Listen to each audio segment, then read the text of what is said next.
When he spoke her name, a laugh almost escaped me. Not from humor, but disbelief. "Your sister," my father announced in the boardroom, "will be the next CEO." The words echoed against the polished walls, sealing 20 years of my devotion into a single dismissive sentence. I turned toward him, then her. She couldn't even hold my gaze. The same sister who once called me her mentor, her anchor, the one who begged for my help getting into the company. I had trained her, trusted her, even shielded her from failure. Now she was sitting there, her lips barely curved in a polite smile, while the directors clapped. My hands trembled, not with rage, but with control. "Carry on," I said, voice even. They mistook it for composure. That was the moment I began dismantling everything she thought she'd earned. I built the company from nothing. My father had no capital, no investors, just a family name and an aging factory. I turned it into a thriving business worth millions, employing hundreds, known worldwide. He used to call me his right hand, his heir. "You'll lead us into the future," he'd say, until she came back from business school and started attending meetings as if she belonged there. At first, I didn't care. She was inexperienced, eager to learn. I guided her, let her shine a little. I even allowed her to take credit for harmless ideas. But then things began to shift. Suddenly, important emails no longer included me. Clients I'd nurtured for years started calling her directly. She hired her own PR team and gave interviews like she was already running the place. I should have seen it coming. Betrayal doesn't announce itself. It creeps in quietly, disguised as trust. The night before the board meeting, I found her presentation hidden on my server under a renamed folder.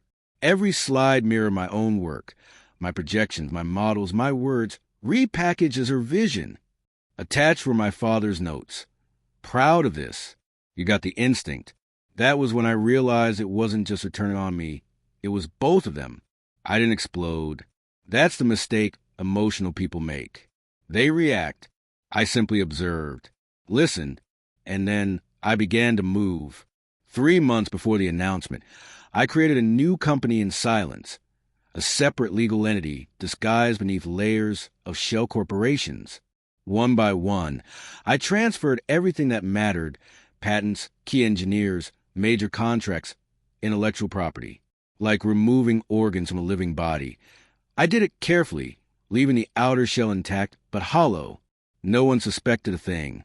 Meanwhile, I let her believe she was in control. She launched campaigns, restructured teams, spent lavishly to rebrand.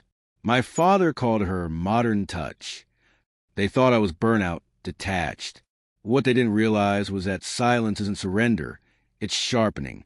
When the day came and she was officially named CEO, I smiled, signed every document, and stood up to shake her hand. "Congratulations," I said. "It's all yours." It wasn't. 2 weeks later, everything began to collapse. Salaries bounced. Suppliers pulled out. Systems failed one by one.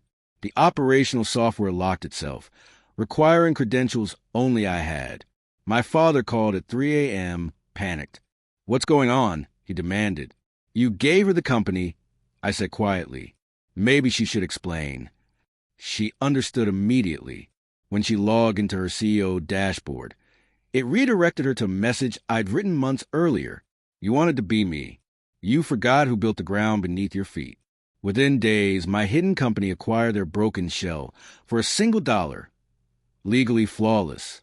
She signed the papers herself, desperate to stop the collapse. When she came to my office afterward, she looked smaller, defeated. "You destroyed us," she whispered. "No," I told her. "You handed it over." Her eyes filled. "You planned this." "Of course," I said. "Did you really think I built an empire without protecting it?" My father hasn't spoken to me since.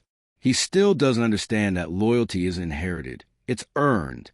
For years I carried them all, paid for their comfort, their pride, their delusions. And when they traded me for applause, I took back what was mine. Now the company runs better than ever, streamlined, efficient, mine alone. Sometimes I walk past the old office, the one she occupied for 12 days. Her nameplate is still there, slightly crooked. I leave it as it is. It reminds me what trust costs. They chase legacy. I built survival. And survival, I've learned, doesn't need family, only memory.